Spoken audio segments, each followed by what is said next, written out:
Welcome to Snoozecast, the podcast designed to help you fall asleep. Find us on snoozecast.com and also on YouTube at Snoozecast. This episode is brought to you by Tinkerbell. Tonight, we shall read the final part to Peter Pan, the 1911 novel by Scottish novelist and playwright J.M. Barrie.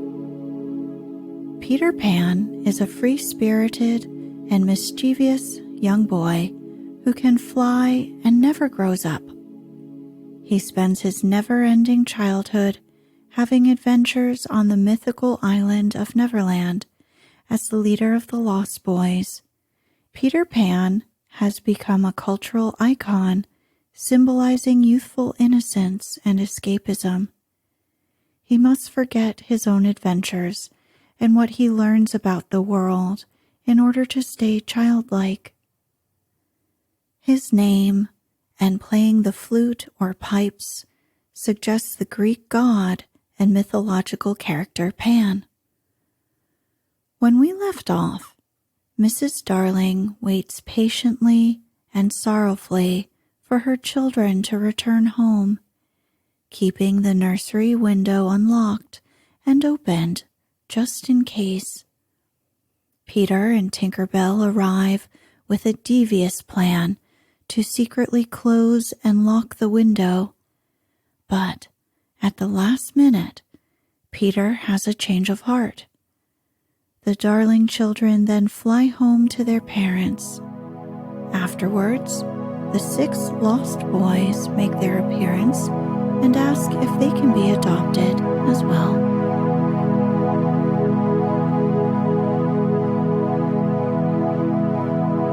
Let's get cozy. Close your eyes.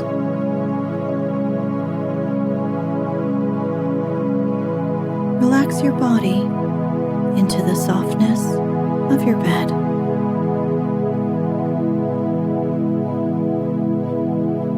Now, take a few deep breaths.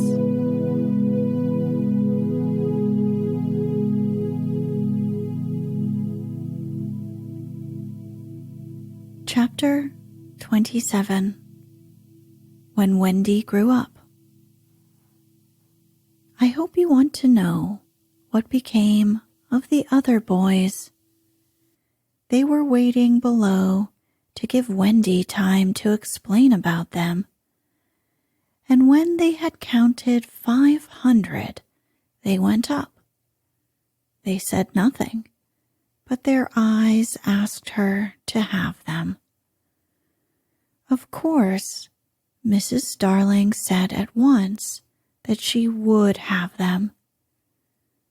"Follow the leader," Mr. Darling cried gaily. "Hoopla!" He went off dancing through the house, and they all cried hoopla, dancing after him, and they all fitted in. As for Peter, he saw Wendy once again before he flew away, outside her window. "Hello, Wendy. Goodbye," he said. "Oh, dear, are you going away?" "Yes." Mrs. Darling came to the window, for at present she was keeping a sharp eye on Wendy. She told Peter that she had adopted all the other boys and would like to adopt him also. "I don't want to go to school and learn solemn things," he told her passionately. "Keep back, lady. No one is going to catch me and make me a man." "But where are you going to live?" asked Wendy. "In a fairy house in the trees with Tink. Wendy, come with me to the little house." "May I, Mummy?" "Certainly not. I have got you home again, and I mean to keep you." "But he does so need a mother." "So do you, my love.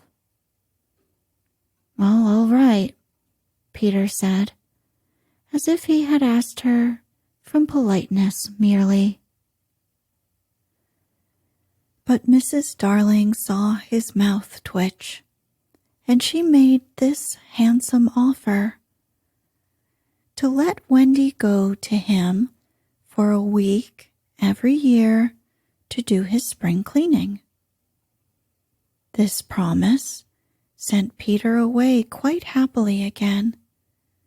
He had no sense of time and was so full of adventures that all I have told you about him is only a halfpenny worth of them. I suppose it was because Wendy knew this that her last words to him were these rather plaintive ones. "You won't forget me, Peter, will you, before spring cleaning time comes?" Of course, Peter promised, and then he flew away. Time passed, and they all settled into their routines. Little Michael believed longer than the other boys, though they jeered at him for it. So he was with Wendy when Peter came for her at the end of the first year. She flew away with Peter in the frock she had woven from leaves and berries in the Neverland, and her one fear was that he might notice how short it had become. But he never noticed. He had so much to say about himself. She had looked forward to thrilling talks with him about old times, but new adventures had crowded the old ones from his mind. "Who is Captain Hook?" he asked with interest when she spoke of the arch-enemy. "Don't you remember?"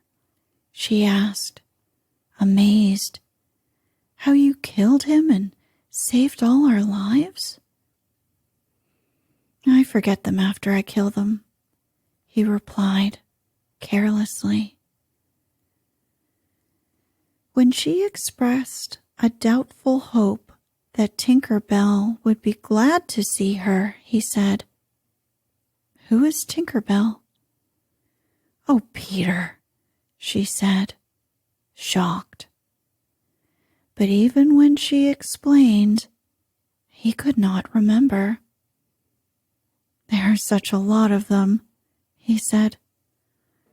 "I expect she is no more." I expect he was right, for fairies don't live long, but they are so little that a short time seems a good while to them. Wendy was pained, too, to find that the past year was but as yesterday to Peter. It had seemed such a long year of waiting to her.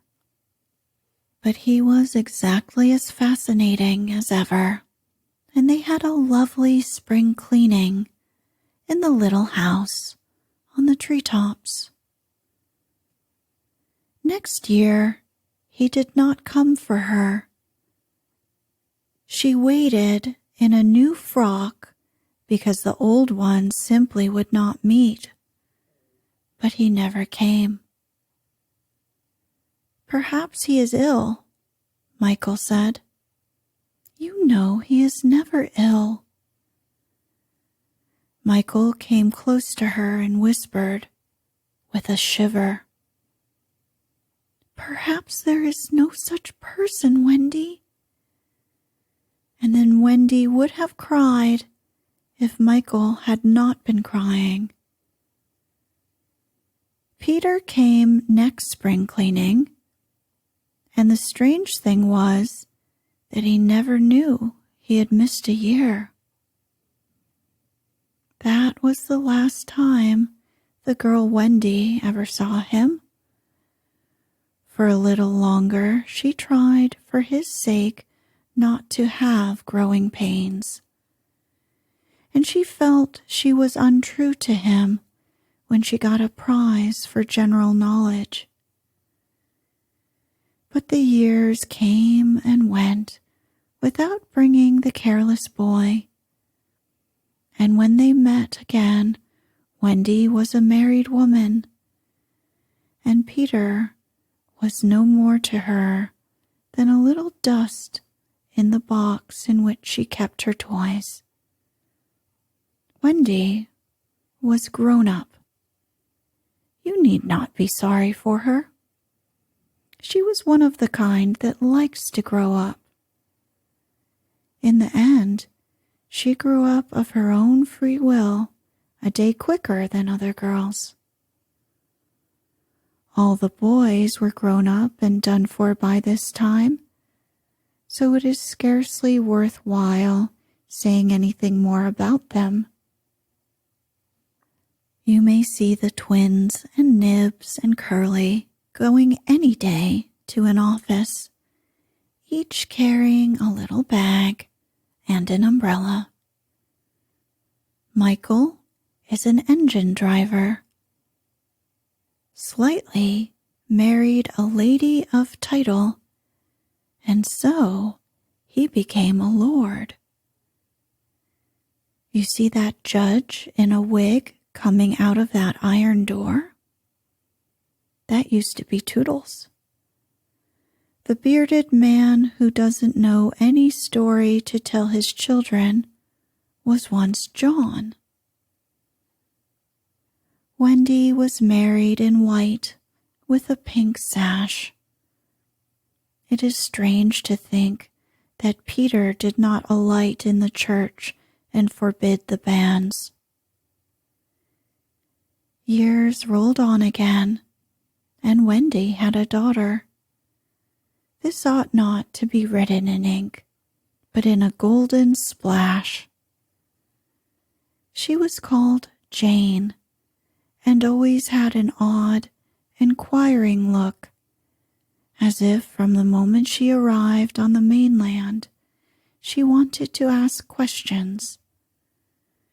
When she was old enough to ask them, they were mostly about Peter Pan. She loved to hear of Peter, and Wendy told her all she could remember in the very nursery from which the famous flight had taken place. It was Jane's nursery now, for her father had bought it at the 3% from Wendy's father, who was no longer fond of stairs. There were only 2 beds in the nursery now, Jane's and her nurse's. Once a week, Jane's nurse had her evening off, and then it was Wendy's part to put Jane to bed. That was a time for stories. It was Jane's invention to raise the sheet over her mother's head and her own, thus making a tent, and in the awful darkness to whisper, "What do we see now?" "I don't think I see anything tonight," says Wendy, with a feeling that if Nana were here, she would object to further conversation. "Yes, you do," says Jane. "You see when you were a little girl." "That is a long time ago, sweetheart," says Wendy. "Ah me, how time flies." "Does it fly?" asked the artful child. "The way you flew when you were a little girl?" "The way I flew? Do you know, Jane, I sometimes wonder whether I ever really did fly." "Yes, you did." "The dear old days when I could fly." "Why can't you fly now, Mother?" Because I am grown up, dearest. When people grow up, they forget the way. Why do they forget the way? Because they are no longer happy and heartless. It is only the happy and innocent and heartless who can fly. What is happy and innocent and heartless? I do wish I were happy and innocent and heartless. Or perhaps Wendy admits she does see something. I do believe, she says, that it is this nursery. I do believe it is, says Jane. Go on. They are now embarked on the great adventure of the night when Peter flew in looking for his shadow. The foolish fellow, says Wendy, tried to stick it on with soap, and when he could not, he cried, and that woke me, and I sewed it on for him. You've missed a bit, interrupts Jane, who now knows the story better than her mother. When you saw him sitting on the floor crying, what did you say? I sat up in bed and I said, Boy, why are you crying? Yes, that was it, says Jane with a big breath. And then he flew us all away to the Neverland and the fairies and the pirates and the mermaids' lagoon and the home under the ground and the little house. Yes, which did you like best of all? I think I liked the home under the ground best of all. Yes, so do I. What was the last thing Peter ever said to you? The last thing he ever said to me was, just always be waiting for me, and then some night you will hear me crowing. Yes. But alas, he forgot all about me. Wendy said it with a smile. She was as grown up as that. What did his crow sound like? Jane asked one evening. It was like this, Wendy said, trying to imitate Peter's crow. No, it wasn't, Jane said gravely. It was like this. And she did it ever so much better than her mother. Wendy was a little startled. My darling, how can you know? I often hear it when I'm sleeping, Jane said. Ah, yes. Many girls hear it when they are sleeping, but I was the only one who heard it awake. Lucky you, said Jane. And then one night came the tragedy. It was the spring of the year, and the story had been told for the night, and Jane was now asleep in her bed. Wendy was sitting on the floor, very close to the fire, so as to see to darn, for there was no other light in the nursery. And while she sat darning, she heard a crow. Then the window blew open as of old, and Peter dropped in on the floor. He was exactly the same as ever, and Wendy saw at once that he still had all his first teeth.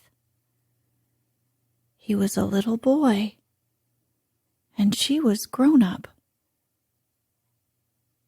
She huddled by the fire, not daring to move, helpless, a big woman.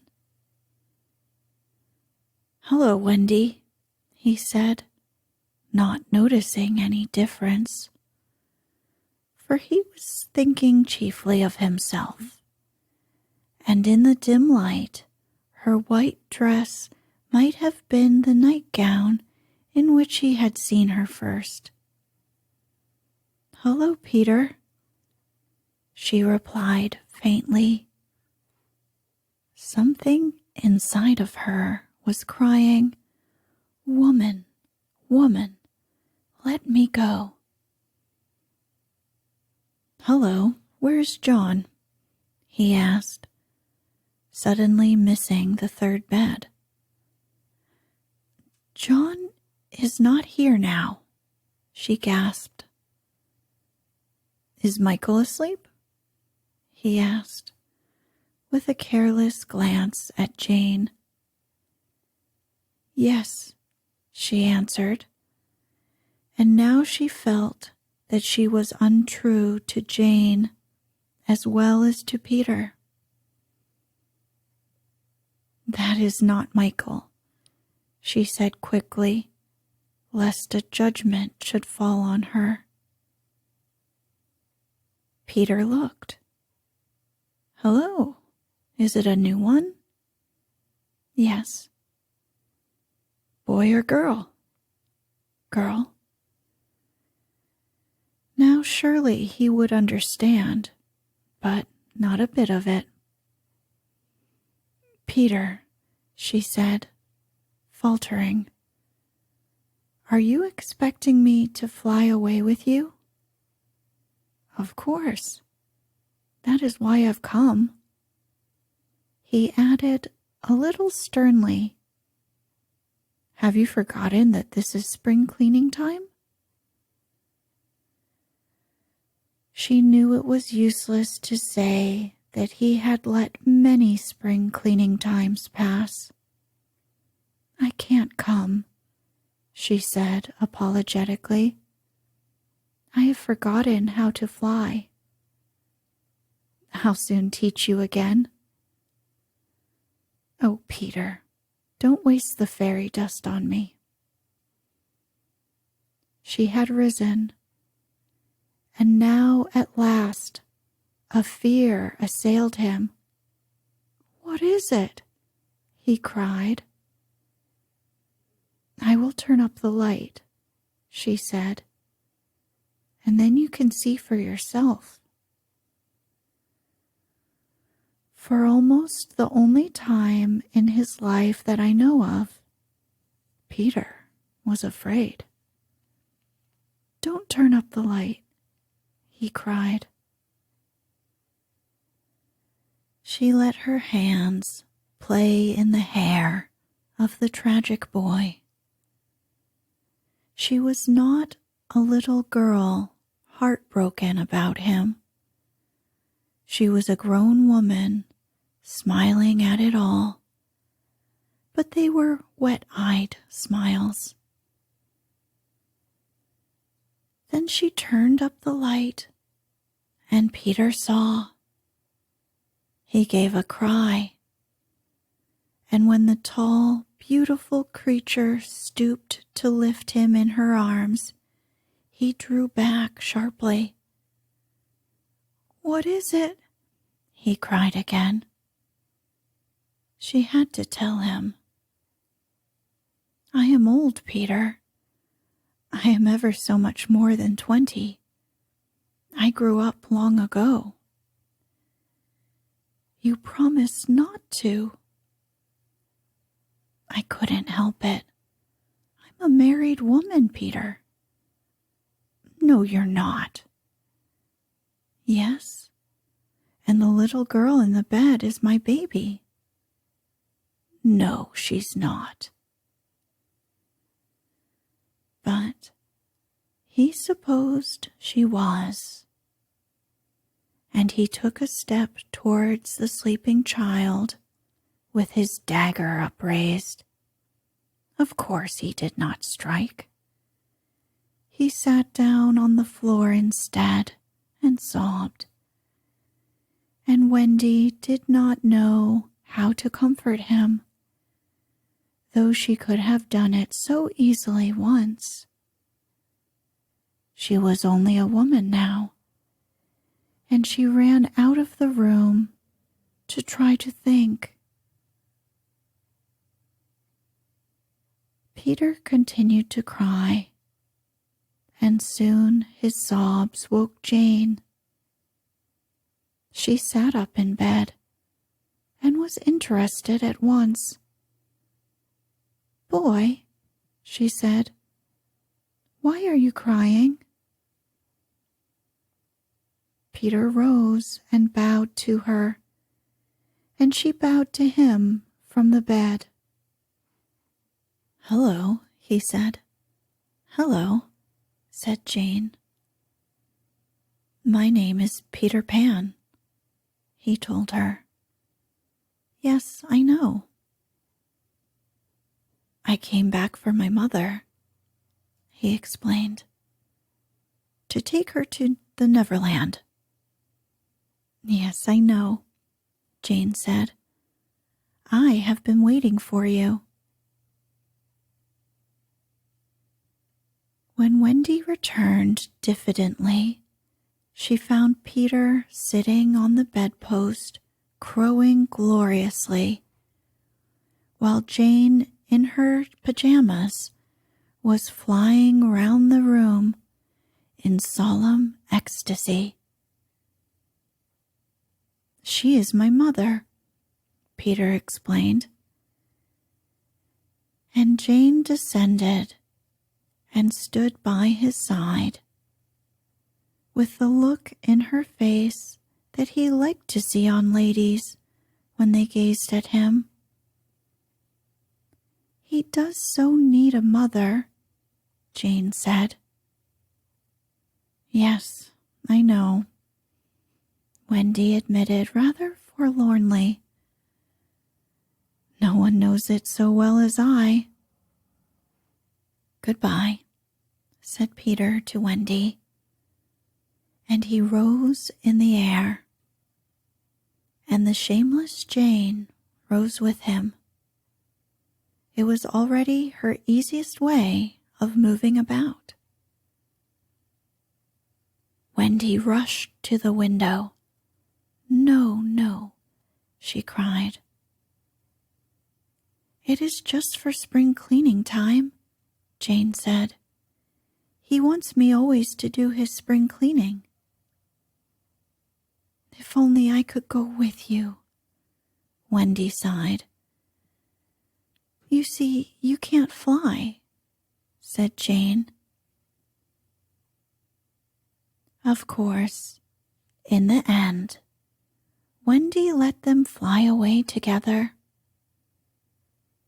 Our last glimpse of her shows her at the window, watching them receding into the sky until they were as small as stars. As you look at Wendy, you may see her hair becoming white. For all this happened long ago. Jane is now a common grown-up with a daughter called Margaret, and every spring cleaning time, except when he forgets, Peter comes for Margaret and takes her to the Neverland, where she tells him stories about himself, to which he listens eagerly. When Margaret grows up, she will have a daughter, who is to be Peter's mother in turn. And thus it will go on, so long as children are happy and innocent and heartless. The end.